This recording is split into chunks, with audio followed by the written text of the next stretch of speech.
Bismillahirrahmanirrahim. Assalamualaikum warahmatullahi wabarakatuh. Selamat siang menjelang sore, rekan-rekan yang berbahagia. Salam sejahtera bagi kita sekalian. Shalom. Om Swastiastu, Namo Buddhaya, salam kebajikan. Yang saya hormati seluruh teman-teman media, pada hari ini tepatnya tanggal 8 Oktober 2024, Barreskrim Polri kali ini akan melakukan press conference. Hadir di tengah kita ada Bapak Direktur Siber Barreskrim Polri dan Kasubdit, serta ini karena merupakan bagian daripada penyidikan secara strategis, kita juga didampingi oleh Kominfo, yaitu Bapak Jawara Wahyu. Beliau sebagai tim penanganan konten internet ilegal di Kominfo. Rekan-rekan, sebagaimana kita ketahui bahwasannya untuk Polri, Bapak Kapolri telah memerintahkan melakukan langkah-langkah secara strategis, baik itu di bidang preemptif, preventif, juga terkait dengan penegakan hukum. Artinya di sini adalah langkah kolaboratif. Yang perlu kami sampaikan pada hari ini, kami akan menyampaikan pengungkapan tindak pidana siber terkait dengan perkembangan yang menjadi perhatian publik, yaitu masalah judi online. Di depan rekan-rekan adalah tersangka ataupun pelaku tindak pidana, dugaan tindak pidana siber, khususnya pada konteks tindak pidana judi online. Yang kita ketahui tentu ini berkembang di masyarakat dan meresahkan, dan tentunya juga menjadi bagian dalam kehidupan masyarakat yang perlu kita selamatkan. Polri tidak berdiri sendiri, tadi ada Kominfo, kami juga membutuhkan bantuan seluruh peran serta elemen masyarakat di dalam pencegahan dan tentunya juga tidak menjadi bagian yang terlibat di dalam judi online. Maka untuk itu hari ini akan disampaikan oleh Bapak Direktur Tindak Pidana Siber Barreskrim Polri. Kepada beliau kami persilakan untuk menyampaikan hasil daripada pengungkapan saat ini dan kolaborasi dengan Kominfo. Silakan. Terima kasih Pak Karopenmas. Assalamualaikum warahmatullahi wabarakatuh. Selamat siang, salam sejahtera untuk kita semua. Pertama kita panjatkan puji syukur kehadirat Allah SWT. Siang hari ini kita masih diberikan kesehatan dan kesempatan hadir di tempat ini dalam rangka rilis terkait pengungkapan kasus perjudian online yang dikendalikan oleh warga negara asing dengan pasarnya adalah pasar di beberapa negara. Yang kami hormati rekan-rekan media yang berbahagia yang sudah meluangkan waktu hadir di tempat ini. Bapak Karopenmas Divhumas Polri Brigjen Pol Trunoyudo Wisnu Andiko SIK, Kasubdit 1 Siber Barreskrim Polri Kombes Pol Jeffrey Dian SIK, Tim Penanganan Konten Internet Ilegal Kemenkominfo RI, Bapak Jawara Wahyu. Terima kasih Bapak sudah hadir.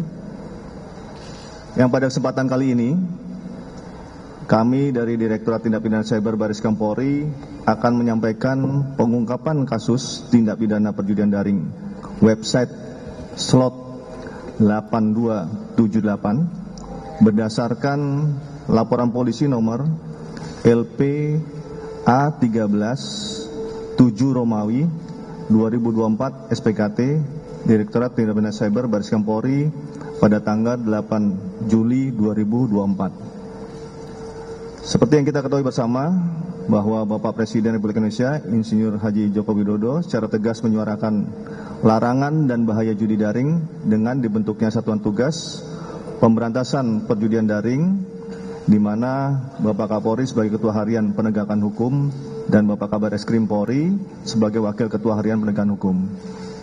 Dan pada tanggal 1 Oktober 2024, Direktorat Tindak Pidana Cyber Barreskrim Polri telah berhasil mengungkap tindak pidana perjudian daring website slot 8278. Website slot 8278 merupakan situs perjudian yang dikendalikan oleh warga negara Cina dan lokasi server berada di Cina. Selain beroperasi di Indonesia, website tersebut membuka pasar di negara Asia lainnya seperti Thailand, Kamboja, Malaysia, Vietnam. Namun secara aktif menargetkan pasar Indonesia dengan jumlah pemain mencapai 85.000 orang. Situs ini menarik pemain dari Indonesia dengan menyediakan berbagai jenis permainan judi daring, antara lain Fortune Tiger, Magic Wheel, Domino Poker, Gate of Olympus atau slot, tembak ikan, dan permainan judi daring lainnya. Modus operandi perjudian daring ini memanfaatkan penyedia jasa pembayaran serta rekening bank yang berada di Indonesia untuk melakukan deposit dan withdraw, dan para pelaku juga membuat aplikasi untuk mengkoneksikan deposit dan withdraw dari penyedia jasa pembayaran ke website perjudian tersebut yang berada di China. Polri menemukan 2 penyedia jasa pembayaran yang aktif terlibat dalam operasional website 8278. Dari pengungkapan tersebut, 7 orang telah ditetapkan sebagai tersangka, 1 warga negara asing, dan 6 warga negara Indonesia dengan peran masing-masing tersangka sebagai berikut. 1. Inisial QF, warga negara asing asal China, selaku Direktur Penyedia Jasa Pembayaran. 2. Inisial RA, selaku Direktur Utama Penyedia Jasa Pembayaran. 3. Inisial IMM, selaku Komisaris serta Legal Penyedia Jasa Pembayaran. 4. Inisial AF, selaku Chief Operating Officer serta Manajemen Bisnis Penyedia Jasa Pembayaran. 5. Inisial FH, selaku Finance atau Manajemen Keuangan Penyedia Jasa Pembayaran. 6. Inisial RAP, selaku Operator Aplikasi Penyedia Jasa Pembayaran. Dan 7. Inisial HJ, selaku Operator Aplikasi Penyedia Jasa Pembayaran. Website slot 8278 beroperasional sejak September 2022 dengan perputaran uang mencapai 685.500.000.000 rupiah. Barang bukti yang berhasil diamankan antara lain sebanyak 17 unit handphone, 3 unit laptop, 1 unit iPad, 3 unit token salah satu bank, 1 unit token bank, dan saat ini telah diajukan pemblokiran terhadap 5 rekening. Dan uang tunai total 6.055.000.000 rupiah. Para tersangka dijerat dengan pasal 45 ayat 3 junto pasal 27 ayat 2 Undang-Undang Nomor 1 Tahun 2024 tentang perubahan kedua atas Undang-Undang Nomor 11 Tahun 2008 tentang informasi dan transaksi elektronik, dan atau pasal 82 dan atau pasal 85 Undang-Undang Nomor 3 Tahun 2011 tentang tindak pidana transfer dana, dan atau pasal 3, pasal 4, pasal 5 junto pasal 10 Undang-Undang Nomor 8 Tahun 2010 tentang pencegahan dan pemberantasan tindak pidana pencucian uang, dan atau pasal 303 KUHP junto pasal 55 ayat 1 ke 1 KUHP dengan ancaman hukuman pidana penjara maksimal 20 tahun penjara. Disampaikan juga kepada rekan-rekan media, sejak Bapak Kabar Eskrim Polri merilis kasus perjudian daring 1xBet, W88 dan Liga Ciputra tanggal 21 Juni 2024, maka sampai dengan tanggal 6 Oktober 2024, Polri telah berhasil mengungkap kasus perjudian daring.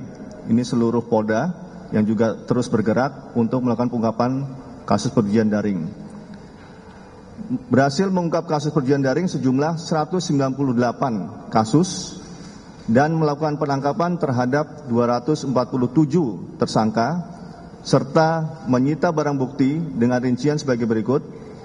1.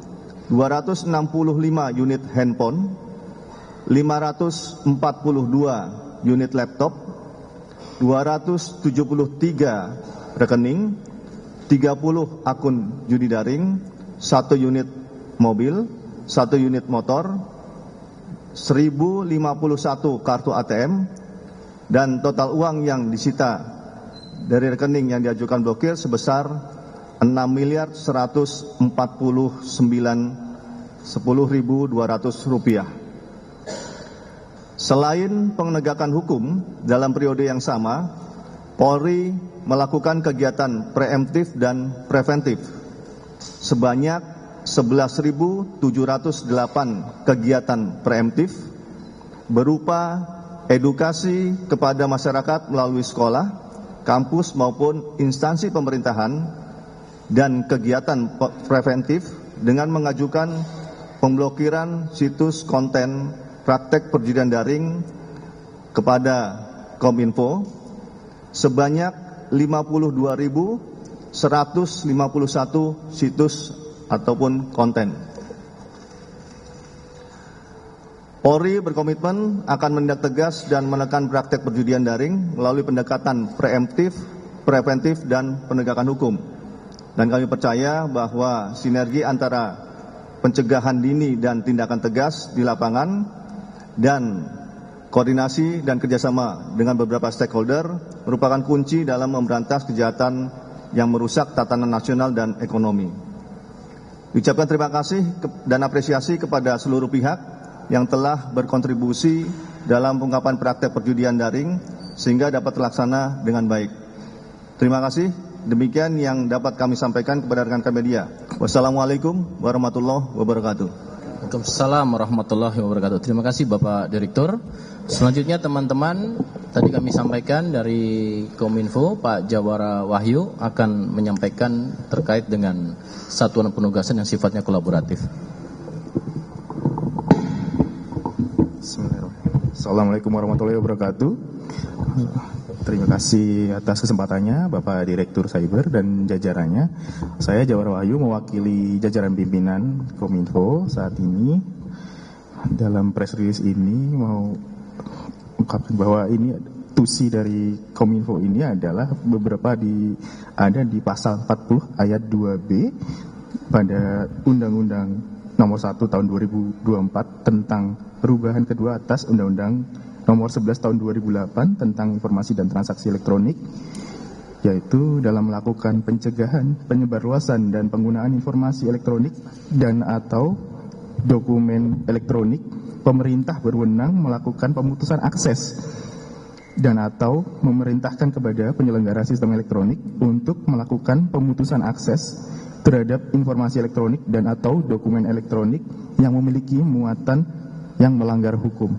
Kemudian di pasal 96 PP 71 tahun 2019 tentang penyelenggaraan sistem dan transaksi elektronik, yaitu pemutusan akses dilakukan terhadap informasi elektronik dan atau dokumen elektronik dengan klasifikasi A, melanggar peraturan perundang-undangan, B, meresahkan masyarakat dan mengganggu ketertiban umum, dan C, memberitahukan cara atau menyediakan akses terhadap informasi elektronik dan atau dokumen elektronik yang memiliki muatan yang dilarang sesuai dengan ketentuan perundang-undangan.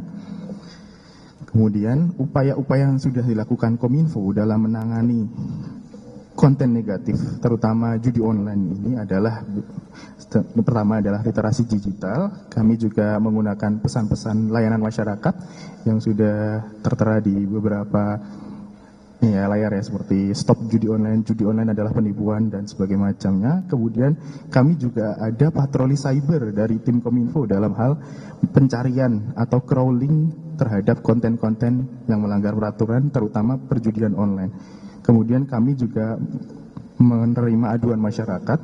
Kemudian ada aduan instansi dari KL, salah satunya juga dari Polri.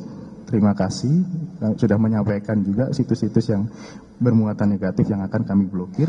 Kemudian kami juga ada penerapan Google Safe Search secara nasional di Indonesia. Kemudian kami juga ada artificial intelligence yang digunakan untuk mengidentifikasi atau situs-situs yang mengandung muatan internet negatif. Kemudian kami juga bekerja sama dengan Polri dalam hal penanganan judi online. Kemudian ada juga beberapa statistik perjudian yang sudah kami tangani per 5 Oktober ini. Jadi perjudian adalah yang paling tinggi, yaitu sekitar 3.900.000 yang beberapa diantaranya juga dari Polri. Kemudian ada pornografi juga yang sebanyak 1.200.000. Kemudian dan lain sebagainya macamnya. Untuk yang tertinggi saat ini ada di platform Twitter. Kemudian sekian, terima kasih. Oke, wassalamualaikum warahmatullahi wabarakatuh. Waalaikumsalam warahmatullahi wabarakatuh. Terima kasih dari Kominfo, Pak Jawara Wahyu. Baik rekan-rekan, sekali lagi kami juga mengucapkan terima kasih kepada seluruh elemen masyarakat dan stakeholder yang terkait dengan pengungkapan maupun juga terkait dengan di bidang preemptif, pencegahan dini maupun juga secara preventif. Silakan rekan-rekan apabila ada atau yang mau ditanyakan, saya bagi pada satu sesi 3 penanya. Silakan. Mas Ilham 1, 2, dari Mbak Yona dulu, nanti segmen berikutnya 3. Silakan dari Mas Ilham 1, jawab bos. Ada mic-nya?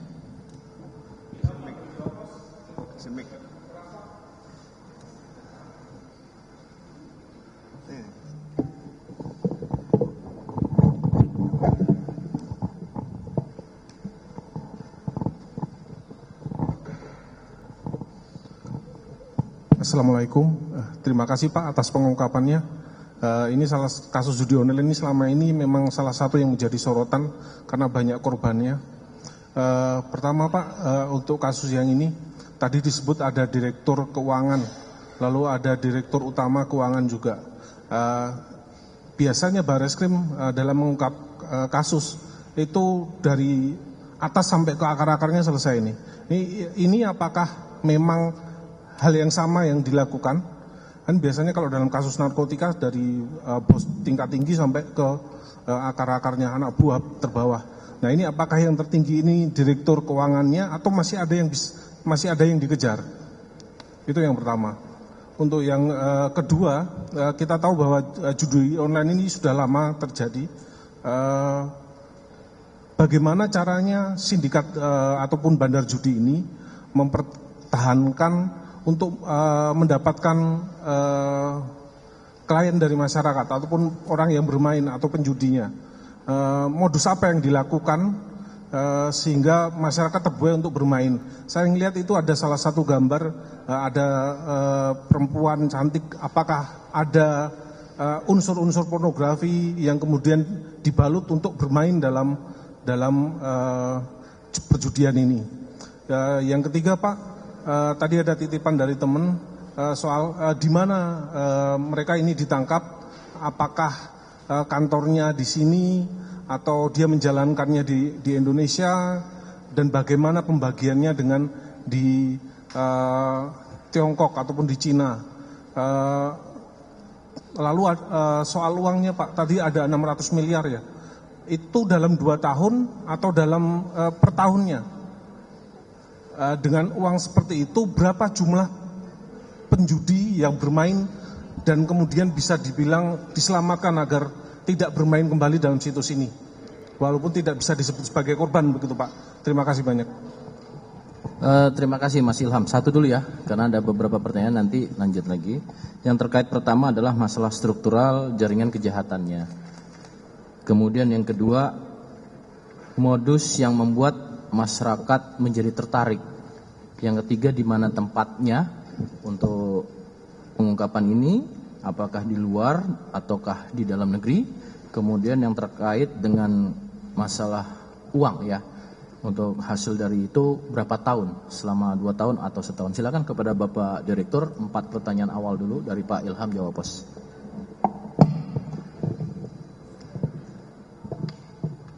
Terima kasih Mas Ilham, jawab pos ya. Dalam penguapan kasus perjudian, maka kita membutuhkan waktu untuk penyelidikan, baru nanti ditingkatkan menjadi penyidikan. Maka kalau kita melihat dari pengungkapan kasus ini, bahwa pengungkapan kasus ini dimulai dari bulan Juli, tetapi baru dilakukan penangkapan pada bulan Oktober. Nah, ini membutuhkan waktu yang lama untuk penyelidikan. Apa yang dilakukan penyelidikan? Satu, terkait dengan jenis permainannya, bentuk permainannya, kemudian operasionalnya. Nah, bagaimana nanti membuktikan bahwa beberapa orang ini memiliki keterkaitan dengan operasional perjudiannya. Maka nanti akan bisa terlihat dari website perjudiannya, kemudian nanti rekening-rekening yang digunakan untuk deposit, dan rekening-rekening yang digunakan untuk withdraw, termasuk nanti bagaimana hubungannya, koneksivitasnya antara website yang disajikan secara online di masyarakat, kemudian dengan cara penarikan atau pembayaran yang didapat keuntungan oleh penyelenggaranya. Maka ini kita lakukan mulai dari tahapan bawah sampai dengan atas penyedia jasa pembayarannya. Yang ini juga terkoneksi terkait dengan jasa pembayarannya langsung ke China. Karena ini secara otomatis ya, otomatis deposit dan withdraw-nya itu terkoneksi dengan server yang ada di Cina, gitu. Itu yang pertama. Kemudian bahwa perjudian ini adalah dengan menarik, ya, menarik artinya membuat itu menjadi menarik sehingga masyarakat itu akan ingin tahu, menarik, mencoba-coba. Awalnya mencoba-coba apakah ini bisa menang, misalnya dengan penawaran bahwa perbandingannya 1:5:7 untuk pemenangnya. Kemudian beberapa trik untuk menarik masyarakat adalah salah satu dengan pornografi. Jadi kalau kita melihat secara garis besar bahwa terkait dengan kejahatan Undang-Undang ITE, maka itu menjadi pokok kejahatan Undang-Undang ITE-nya, maka akan ada impact-nya atau kejahatan lain menjadi ikutan. Contoh misalnya, ini kejahatan perjudian, maka akan membutuhkan operator. Maka operatornya ini bisa dilakukan operator dari Indonesia yang dikirimkan ke sana, maka ini akan menjadi kejahatan TPPO. Kemudian dari situ maka akan menjadi kejahatan scam. Biasanya ikutan dari kejahatan judi daring itu adalah scam, penipuan online, seperti itu ya. Kemudian ada juga kejahatan lain yang bisa mengikuti itu, yaitu TPPU, ya, money laundering. Jadi kejahatannya adalah Undang-Undang ITE, maka bisa ada kejahatan TPPO, kemudian kejahatan ITE itu sendiri yang terkait itu adalah scam, kemudian baru kejahatan TPPU hasil kejahatannya itu yang digunakan. Jadi rangkaiannya menjadi kompleks, maka itu membutuhkan penyelidikan yang cukup lama dan menghubungkan keterkaitan untuk pembuktian satu sama lain. Kemudian ini ditangkap di Jakarta, ya, memang ini ditangkap di Jakarta, tetapi khusus yang warga negara asing memang sudah kita profiling sehingga berada di Jakarta untuk sebagai direktur penyedia jasa pembayaran. Kemudian kalau kita sampaikan tadi bahwa jumlah uang yang bisa atau yang perputaran uangnya selama September 2022 sampai dengan hari ini dilakukan penangkapan, yaitu sejumlah 685.500.000.000 rupiah itu perputaran. Tetapi ini memang pasarnya tidak hanya di Indonesia, pasarnya ada beberapa negara yang sudah saya sebutkan tadi. Kemudian ini pangsa pasarnya di Indonesia ada sekitar 85.000 orang. ya 85.000 orang. Jadi ini ada pasar-pasar yang di Indonesia, di luar daripada pasar-pasar yang di luar Indonesia di beberapa negara. Kami belum dalami, karena nanti kami akan meneliti lagi daripada barang bukti yang ada, termasuk dengan dashboard yang ada, sehingga kita bisa mengetahui nanti kelengkapannya. Dan kemungkinan juga, ini masih kita kembangkan untuk kemungkinan ada orang-orang lain atau pelaku-pelaku kejahatan lain yang berhubungan dengan ini. Gitu ya. Oke? Silakan satu lagi dengan Mas siapa? Pak, saya Abid dari Kumparan. Ini sebenarnya tadi hampir sama pertanyaannya, cuman ini lebih spesifik lagi. Karena kan biasanya kalau di Indonesia ini ada beberapa artis yang atau selebgram gitu ya, yang ikut mempromosikan judi online. Nah, apakah komplotan ini, apakah mereka pernah ada mengendorse artis kah atau apa gitu, dan apakah nantinya jika memang ditemukan nanti akan didalami lagi dan akan dilakukan penangkapan ke artis-artis yang di-endorse oleh komplotan ini. Yang kedua Bapak, biasanya kan komplotan itu saya sebenarnya nggak tahu banget sih, cuman mungkin satu komplotan punya beberapa website gitu. Nah, ini untuk penegasan aja, apakah ini pemblokirannya hanya untuk satu website ini atau mungkin mereka masih didalami adakah website-website lainnya yang mereka miliki gitu. Itu aja sih Pak. Dua pertanyaan ya, terkait dengan influencer, dan kedua terkait dengan websitenya apakah cukup atau ada yang lain lagi. Silakan. Ya, terima kasih Mas Hafid ya, Hafid dari Kumparan ya. Tadi Mas Ilham udah jeli tuh tadi, melihat di depan itu ada artisnya katanya. Saya nggak tahu itu artis apa bukan, gambarnya gambar wanita ya, bukan gambar Mas Ilham ya, gambar wanita. Jadi saya nggak tahu ini artis atau bukan, tetapi memang mereka biasanya pelaku perjudian ini, penyelenggara ini memanfaatkan hal-hal yang menarik, ya menarik. Maka tadi bisa disampaikan juga kemungkinan ada pornografinya bisa terjadi untuk dia menarik minat masyarakat gabung ataupun mengklik. Ya, bisa saja dikirimkan link dengan wanita-wanita yang cantik untuk menarik, kemudian diklik baru disampaikan promosinya. Kalau ikut gabung, kalau klik maka mendapat hadiahnya berapa, seperti itu. Contohnya seperti itu. Nah, sementara kita dalami nanti apakah ada keterlibatan, tetapi ini memang kalaupun ada keterlibatan mungkin artisnya artis luar negeri kemungkinan, karena ini servernya di sana, dashboardnya pengendalinya ada di China. Kemudian juga apakah ada website lain?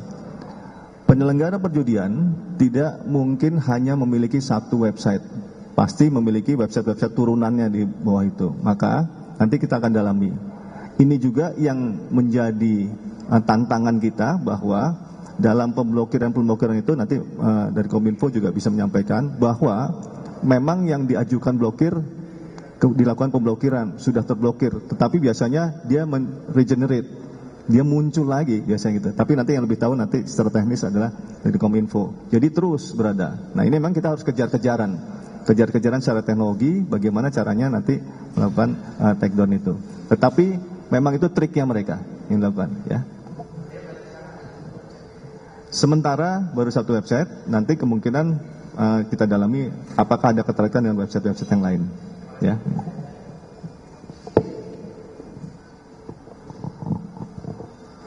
Terkait pemblokiran tadi sama Kominfo sudah disampaikan ya tadi awal ya. Satu lagi tadi dari Kak Yona. Pak, izin saya Yona dari medcom.id Pak. Mau menegaskan aja lagi Pak, ini kan tadi PJP penyedia jasa pembayaran ya Pak. Nah, itu ada perusahaannya nggak sih Pak, atau memang nama perusahaannya penyedia jasa pembayaran itu Pak? Dan perusahaannya berlokasi di sini atau di Cina gitu Pak. Kemudian terkait TPPU Pak, tadi kan diduga ada bisa mendalami TPPU-nya. Apakah itu akan termasuk akan dilakukan pendalaman aset-asetnya, uang-uang itu apakah sudah dibelikan kemana untuk pencucian uangnya Pak gitu.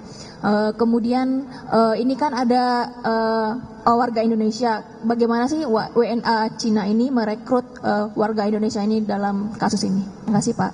Baik, terima kasih Kak Yona. 3 pertanyaan dari Medcom. Yang pertama terkait dengan legalitas ya penyedia jasa pembayaran. Yang kedua merekrutmen, bagaimana warga negara asing bisa merekrut, dan terkait tadi yang tengah, yang kedua adalah TPPU-nya. Silakan kepada Bapak Direktur.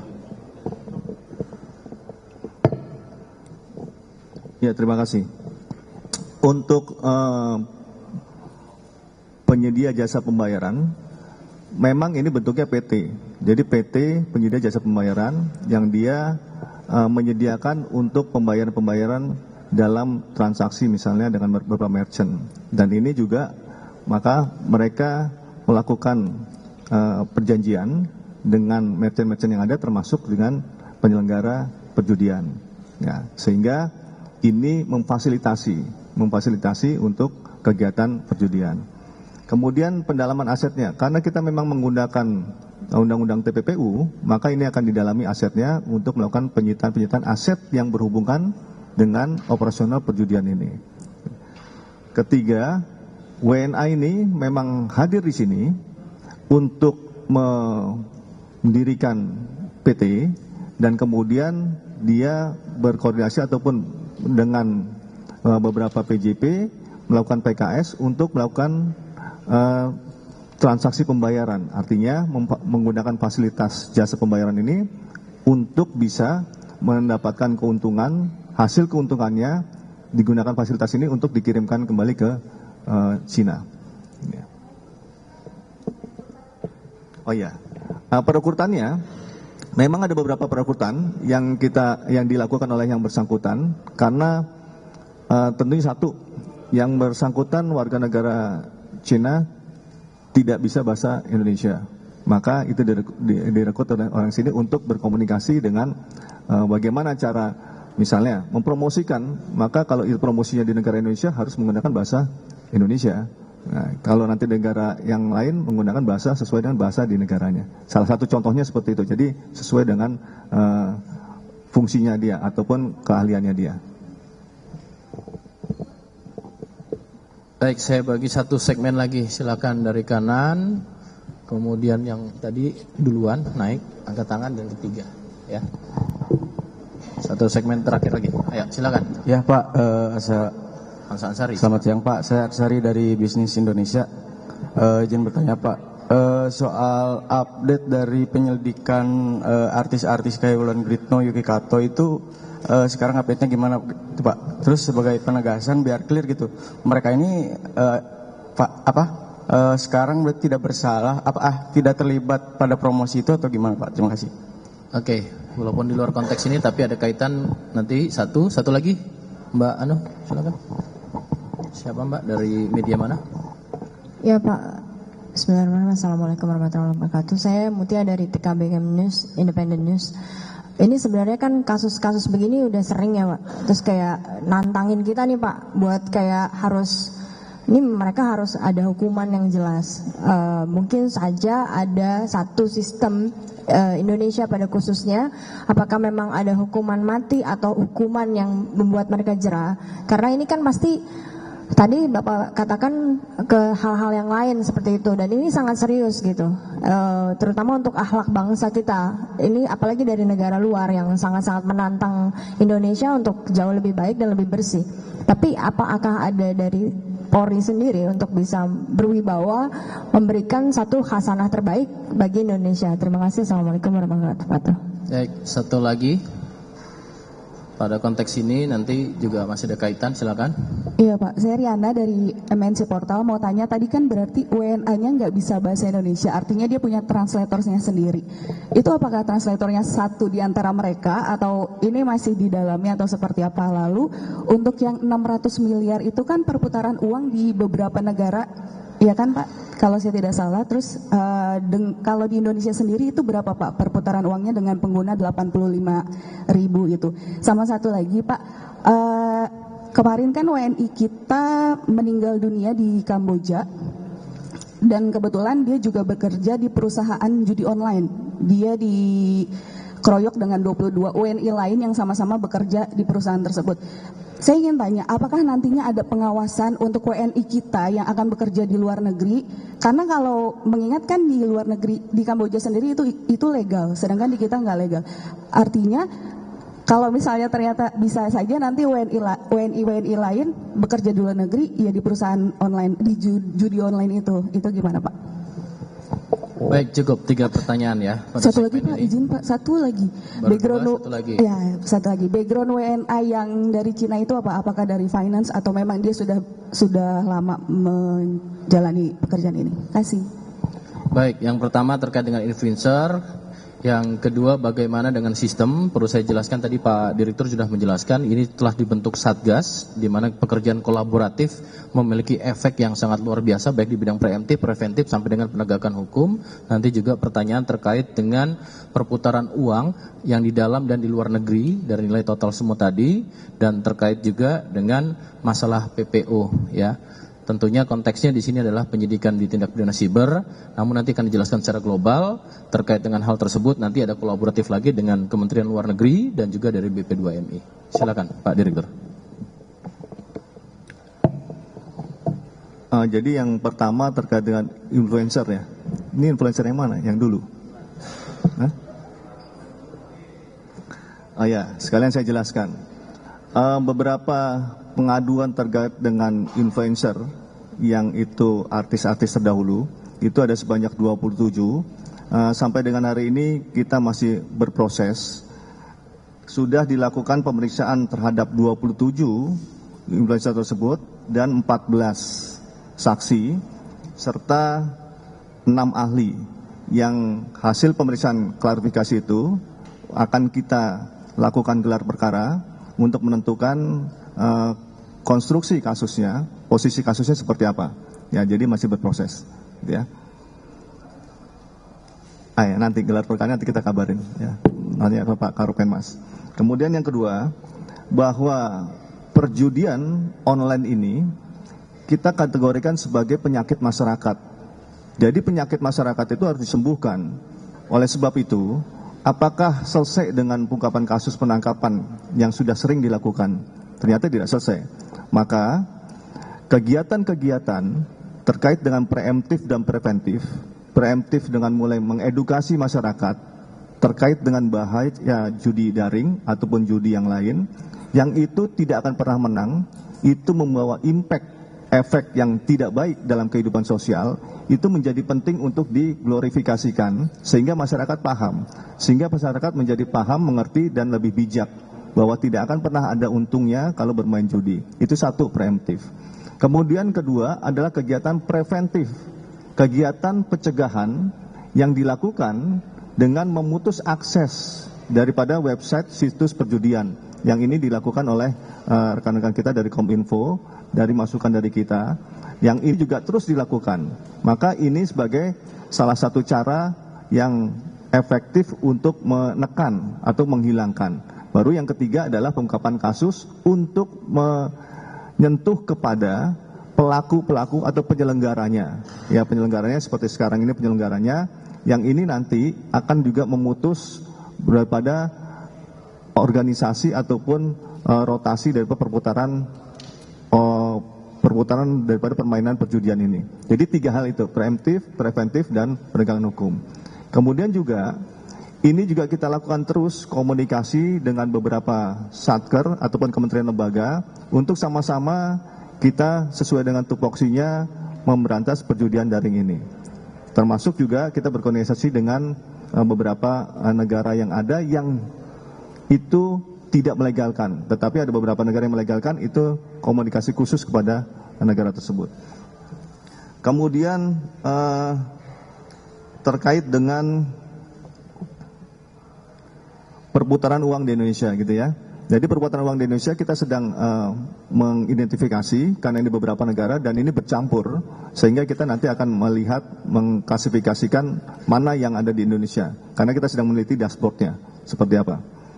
Kemudian backgroundnya warga negara asing ini finance karena dia backgroundnya dengan mengkamuflase sebagai investor, ya investor, sehingga itu bekerja sama dengan PJP yang ada di Indonesia untuk melakukan operasi perjudiannya. Demikian. Saya rasa cukup ya rekan-rekan, sudah cukup banyak. Terima kasih atas partisipasinya. Sekali lagi, penyidikan ini merupakan penegakan hukum yang dilakukan secara kolaboratif dan ini merupakan menjadi penindakan yang secara strategis dilakukan oleh Kementerian Lembaga dan termasuk Polri, di mana peran masing-masing bisa sebagai support, sebagai mendorong, kemudian sebagai substitusi dan juga bahkan tugas fungsinya berperan secara aktif. Terima kasih rekan-rekan, saya tutup. Wassalamualaikum warahmatullahi wabarakatuh.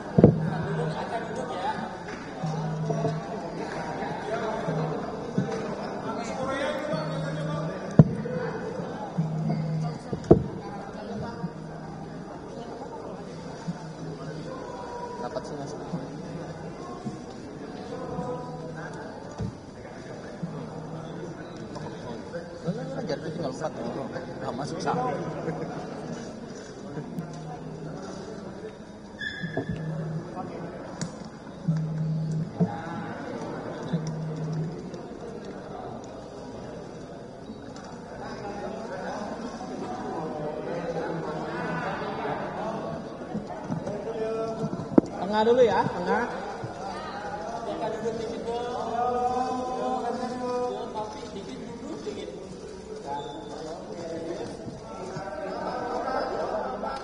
Cukup, sebelah kanan.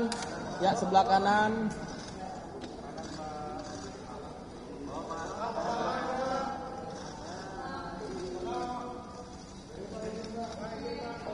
Ya, kiri, sebelah kiri dulu, saya tengah lagi.